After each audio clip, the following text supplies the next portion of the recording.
Political ideologies, इसका first part है राजनैतिक विचारधाराएं।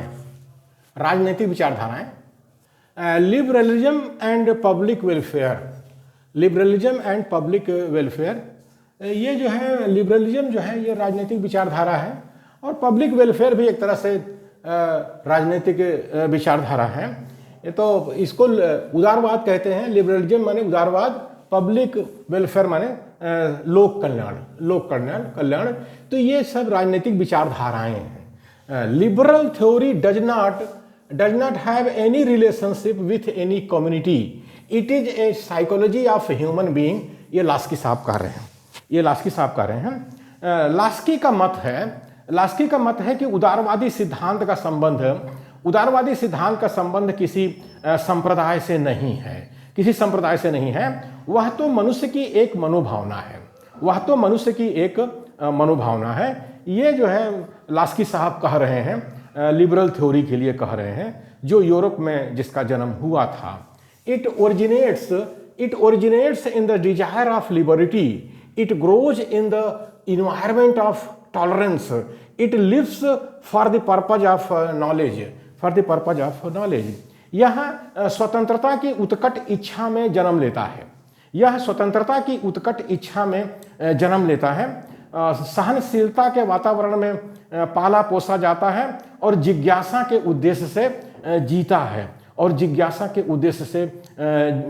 है। ये जो है यूरोप के अंदर जो राजशाही थी, उस राजशाही के खिलाफ में जो बिजनेस क्लास पैदा हुआ, व्यापारी वर्ग यूरोप के अंदर पैदा हुआ, जिसको मध्यम वर्ग कहते हैं, तो उनके बीच में ये जो है लिबरल थ्योरी आई है, उदारवाद ये आया है, उदारवाद सिद्धांत आया है और राजनीति के लिए आया है। कैसे राजनीति में अपना हिस्सा लिया जाए। इन राजशाही के लोग तो देंगे नहीं, राजा लोग तो देंगे नहीं, राजा रानी, तो इनको कैसे अपदस्थ किया जाए और फिर इनको ख़त्म करके राजनीति में कब्जा किया जाए।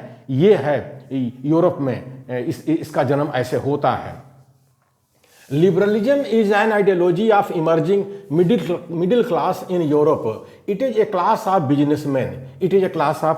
businessmen. उदारवाद यूरोप के उभरते हुए मध्य वर्ग की विचारधारा है। उदारवाद यूरोप के उभरते हुए मध्य वर्ग की विचारधारा है। यह श्रेणी पूंजीपतियों की श्रेणी है। यानी 1197 में जब नालंदा विश्वविद्यालय जला था, उसके बाद हम देखते हैं कि 13वीं सदी से शिक्षा का प्रचार प्रसार यूरोप में हुआ।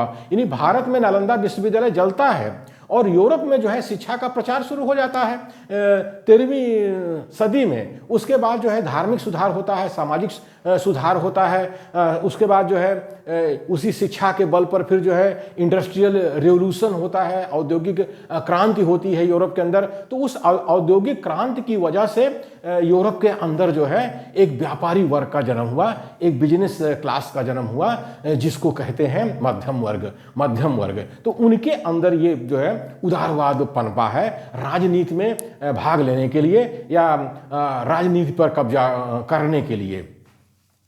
लिबरल्स में भी यूटिलिटेरियनिस्ट एज वेल एज आइडियलिस्ट। अपने को लिबरल कहने वाले उपयोगितावादी भी हैं और आदर्शवादी भी। एक्चुअली सही देखा जाए तो जो लिबरल है, जो उदारवादी लोग हैं, वो आम जनता के कल्याण की बात करते हैं। इसीलिए जो उपयोगितावादी हैं, जो कि लोक कल्याण की बात करते हैं और कल्याणकारी राज्य की बात करते हैं, तो वो भी जो है लिबरल माने जाते हैं कि हम उदारवादी हैं। और जो आइडियलिस्ट हैं, आइडियलिस्ट का मतलब जो आदर्शवादी हैं, वो कहते हैं कि जो लोकतंत्र है, लोकतंत्र में जितने वोटर हैं सबको राजनीति में हिस्सा लेना चाहिए। तो वो लोग भी अपने को लिबरल कहते हैं, यानी उदारवाद से अपने को जोड़ते हैं। इस तरह से जो ब्रिटेन के, खास करके ब्रिटेन के जो उपयोगितावादी हैं, यूटिलिटेरियनिस्ट हैं, और जो ग्रीस के जो है आइडियलिस्ट हैं, ये लोग जो हैं अपने को लिबरल गिनते हैं, इस तरह से गिनते हैं।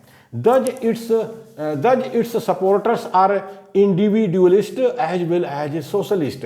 एज वेल एज सोशलिस्ट है। इस प्रकार इसके समर्थकों में व्यक्तिवादी भी हैं और समाजवादी भी हैं। यानी जो लिबरल हैं, जो उदारवादी विचारधारा है, इसके समर्थन में व्यक्तिवादी भी खड़े हो जाते हैं और समाजवादी भी खड़े हो जाते हैं। एक तरह से ये मध्यम मार्ग है, कह लीजिए इसको बुद्ध का मध्यम मार्ग कह लीजिए। भारत में तो बुद्ध का मध्यम मार्ग था। तो जब व्यक्तिवाद से जो है पूंजीवाद का जन्म होता है और समाजवादी भी इसके समर्थक बन जाते हैं, यानी पूंजीवादी भी समर्थक बन जाते हैं लिबरल थ्योरी के और समाजवादी भी बन जाते हैं लिबरल थ्योरी के। तो एक तरह से ये मध्यम मार्ग हुआ और ये बुद्ध का मध्यम मार्ग है। और बुद्ध का मध्यम मार्ग किस तरह से यूरोप के अंदर जन्म लेता है, इसको हम देख सकते हैं लिबरल थ्योरी में, इसको देख सकते हैं। यानी उदारवाद में हम देख सकते हैं कि भारत में जो तथागत बुद्ध का मध्यम मार्ग था, कैसे वो उदारवाद के रूप में यूरोप के राजनीतिज्ञों में ये पनपा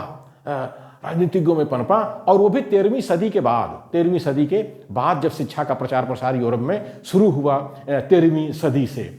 At the time of French Revolution, it was used by French businessmen to dethrone feudal lords of France. France की राज्य क्रांति के अवसर पर इसका उपयोग फ्रांसीसी पूंजीपतियों ने फ्रांसीसी जमींदार वर्ग को अपदस्थ करने के लिए किया।